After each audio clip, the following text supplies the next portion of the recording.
नमस्कार बंधुरा सहज पाठ ए टू जेड यूट्यूब चैनेले तुम्हारे सकल के स्वागत जानाई। आज के बृत्ति परीक्षा 2025 चतुर्थ श्रेणीर बांगलार साजेशन निये उपस्थित हয়েছি। तबे साजेशन देওয়ার आगे তোমরা এই কথাটা জেনে নাও যে সাজেশন ভিত্তিক পড়াশোনা করলে কিন্তু বৃত্তি পরীক্ষা বা বৃত্তি পাওয়াটা কিন্তু সেটা টাফ ব্যাপার। তোমাদের সমস্ত জিনিসটাই বা সমস্ত টপিকগুলোই খুব ভালো করে প্রত্যেকটা লাইন খুঁটিয়ে পড়া উচিত, তবেই তোমরা বৃত্তি পরীক্ষায় সাফল্য লাভ করবে। এবার যে সাজেশনটা কেন দরকার না, সাজেশনের ভিত্তিতে তোমরা বুঝতে পারছো যে এই প্রশ্নগুলি খুবই ইম্পর্টেন্ট, মানে এগুলো করা জরুরি।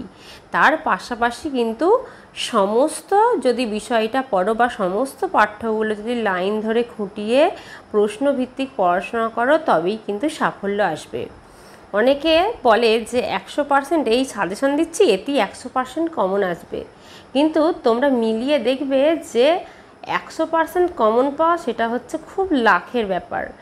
100% কমন কিন্তু কেউই দিতে পারে না, 100% কমন কারো পক্ষে দেওয়া সম্ভব নয়। তাই আমি তোমাদেরকে বলবো যে প্রত্যেকে তোমরা আমি যে সাজেশনটা দিচ্ছি এগুলো শুধুমাত্র ইম্পর্টেন্ট প্রশ্ন, এর পাশাপাশি তোমরা সমস্ত বইটা খুঁটিয়ে পড়ো তবেই তোমরা সাফল্য পাবে। এর আগের মানে 2024 বৃত্তি পরীক্ষায় দ্বিতীয় স্থান অধিকার করেছিল পশ্চিমবঙ্গের মধ্যে। সে কিন্তু আমার সাজেশন ফলো করে বা আমি যেগুলো ভিডিওগুলো পোস্ট করেছিলাম সেগুলো ফলো করে পড়াশোনা করেছিল। তাই তোমরা যদি আমার কথা শুনে চলো তোমাদেরও কিন্তু সাফল্য আসবে, এটা আমি নিশ্চিত করে বলতে পারি। চলো তাহলে কথা না বাড়িয়ে দেখে নিই যে কী আছে। দেখো প্রথমেই আছে নরহরি দাস। নরহরি দাস থেকে কি পড়বে? সিংহের মামা আমি নরহরি দাস, 50 বাঘে মোর এক এক গ্রাস। উদ্ধৃতিটি কোন রচনা থেকে নেওয়া হয়েছে? লেখককে। এর পরের ঘটনাটি সংক্ষেপে নিজের ভাষায় লেখো। 2 আছে ঘাস তো আমার মাও খাই, সে তো তোমার মতো এত বড় হয়নি। কোন রচনার অংশ? লেখককে। কে কাকে এই কথাটি বলেছিল? কেন বা বলেছিল? বক্তা কি উত্তর পেল? তারপর কি সিদ্ধান্ত হলো? 3 আছে দূর হতভাগা, তোকে দিলুম 10 বাঘের কড়ি, 1 বাঘ নিয়ে এলি লেজে দিয়ে দড়ি। এই কথাটি কে বলেছে? বক্তা কার উদ্দেশ্যে বলেছে? এর পরের ঘটনাটি নিজের ভাষায় লেখো। 4 আছে গর্তের ভিতর কে ও কোন রচনার অংশ? মানে তোমাদের কিন্তু লাইন খুঁটিয়ে পড়া কিন্তু বারবার বলছি জরুরি, কারণ কোন লাইন তুলে কোন পাঠ্য থেকে প্রশ্ন দিয়েছে সেটা তোমাকে আইডেন্টিফাই করতে হবে। তাই এই যে গর্তের ভিতর কে ও কোন রচনার অংশ, গল্পটি কার লেখা, এই প্রশ্ন কে করেছিল, সে কি ভেবে প্রশ্ন করেছিল, কে উত্তর দিল, কি উত্তর দিল। এরপরে আছে তত্ত্বচানের অ্যাডভেঞ্চার।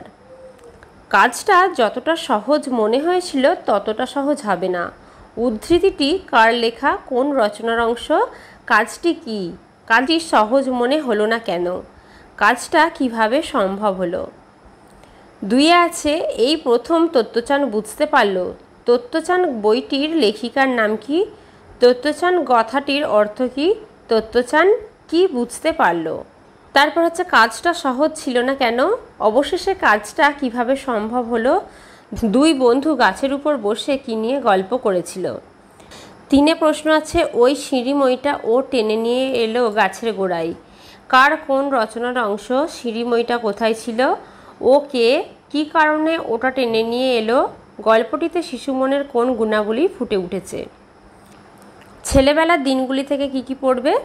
জ্যাঠামশাই হো হো করে হেসে উঠলেন, আমরাও হাঁপ ছেড়ে বাঁচলাম। কার লেখা? কোন রচনার অংশ? জ্যাঠামশাই হেসে উঠলেন কেন? বক্তা হাঁপ ছেড়ে বাঁচল কেন। আছে তোমাকে দেখছি এবার লোহার বালা গড়িয়ে দিতে হবে। উদ্ধৃত অংশটি কোন গদ্যের অংশ? এর লেখককে। কে কাকে এই কথা বলেছিল? কোন ঘটনার পরিপ্রেক্ষিতে এই কথা বলা হয়েছে। 3 আছে মা সুন্দর করে দোতলা পুতুল ঘর সাজিয়ে দিয়েছিলেন। অংশটি কার লেখা? কোন গদ্যের অংশ? পুতুল ঘরে কি পুতুল ছিল? একবার পুতুলের বিয়েতে কি দুর্ঘটনা ঘটেছিল? 3টি বাক্যে লেখো। এই ঘটনা থেকে আমরা কি শিক্ষা পেতে পারি। এরপরে আছে মালগাড়ি। মালগাড়ি থেকে কি পড়ব? যত দূরে যেখানে যাই না কো সারা লাইন শুধু আমার একার। কবিকে কোন কবিতার অংশ? এর মধ্য দিয়ে কবি কি বোঝাতে চেয়েছেন? 2 আছে আমার জন্যে সব রাস্তায় খোলা, আসতে যেতে কোথাও নেই মানা। কোন কবিতার অংশ? কবির নাম কি? পংক্তিটির অর্থ লেখো। 3 আছে ওরা যখন হাঁসফাঁসিয়ে মরে। কবির নাম কি? ওরা বলতে এখানে কাদের বোঝানো হয়েছে? তাদের এবং আমার গতির তুলনা করো। এর পরে প্রশ্ন আছে চেয়ে নেব একটি শুধু বর।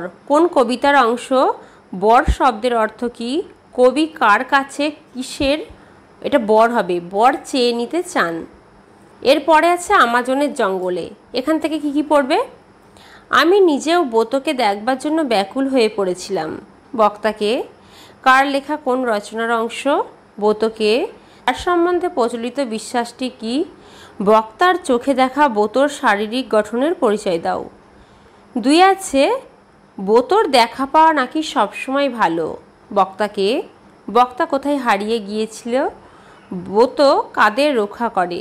বোতর শারীরিক গঠনের বর্ণনা দাও। এই বোতর শারীরিক গঠনটা দুটোতেই একই আছে। এরপরে আছে দক্ষিণ মেরু অভিযান। এখান থেকে কি পড়ব?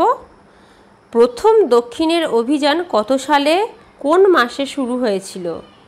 ইংল্যান্ডের দক্ষিণ মেরু যাত্রায় স্কটের সঙ্গী কারা ছিলেন? মোট কয়টি কুকুর নেওয়া হয়েছিল?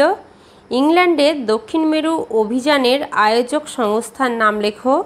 স্কট আর কত মাইল দূরত্ব অতিক্রম করতে পারলেই দক্ষিণ মেরুতে প্রথম পৌঁছতে পারতেন? এডওয়ার্ড দ্বীপ থেকে দ্বিতীয়বার যাত্রাকালে কারা স্কটের সঙ্গী হয়েছিল? 2 আছে গত 1 মাস আমরা যে কষ্ট পেয়েছি আমি ভাবতে পারি না কোনো মানুষ কোনো দিন সে কষ্ট সহ্য করেছে কিনা। উদ্ধৃত অংশটি কার লেখা? কোন রচনার অংশ? উক্তিটি কার? তিনি কোন দেশের লোক ছিলেন? আমরা বলতে কাদের কথা বলা হয়েছে? কিসের জন্য তারা এই কষ্ট স্বীকার করেছেন? তাদের কষ্টের বর্ণনা দাও।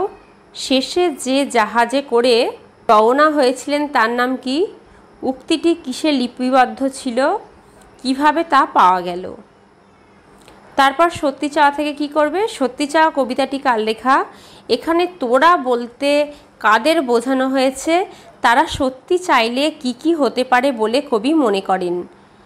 তারপর আছে বর্ষার প্রার্থনা। বর্ষার প্রার্থনা থেকে কি পড়বে? আল্লাহ মেঘ দে, পানি দে, ছায়া দে রে তুই। এটা হচ্ছে কোন কবিতার অংশ? কবিকে। তারা কেন এই প্রার্থনা করছে? পানির অভাবে বা জলের অভাবে কোন কোন বিপত্তি ঘটে বলে কবিতায় উল্লেখ করা হয়েছে। তারপর আছে আম পাতা নড়ে চড়ে, কাডল পাতা ঝরে, পানি পানি কইরা বিলে পানি কাউরি মরে। লাইন দুটির অর্থ লেখো। এটা তোমরা লিখবে। এরপর অ্যাডভেঞ্চার বর্ষায় কি পড়বে? সুতরাং ঠিক হলো আমাদের দলটা এবার ছোট পিসিমার বাড়ি হয়ে সেজ পিসিমার বাড়ি যাবে। কাদের নিয়ে দল গঠন করা হয়েছিল? ছোট পিসিমার বাড়ি যেতে কোন বিখ্যাত মানুষের গ্রাম পেরোতে হয়? তার পরিচয় দাও। ছোট পিসিমা কেমন প্রকৃতির মানুষ ছিলেন? সেজ পিসিমার গ্রামের নাম কি? এটা টম বয় হবে। টম বয় শব্দের অর্থ কি? টম বয়ের বর্ণনা দাও। এগুলো করবে। এরপর খরবায়ু বয় বেগে থেকে কি করবে? ওগনে নাওখানি বাইও, এই লাইনটা তুলে দিয়েছে। দিয়ে বলেছে নে শব্দের অর্থ কি? কোন অবস্থায় নাওখানি বা হচ্ছে? কবি নেকে কি নির্দেশ দিচ্ছেন? তিনি নিজে কি সহায়তা করবেন বলে জানাচ্ছেন। তাহলে আজকের ভিডিও এই পর্যন্তই। আবার পরের দিন নতুন কোনো ভিডিও নিয়ে তোমাদের কাছে হাজির হব। আমাদের চ্যানেলটিকে ভালো লাগলে অবশ্যই লাইক, কমেন্ট ও শেয়ার করতে ভুলো না। আর এরকম নতুন নতুন ভিডিও পেতে অবশ্যই আমাদের চ্যানেলটিকে সাবস্ক্রাইব করো ও পাশে থাকা বেল আইকনটি প্রেস করো।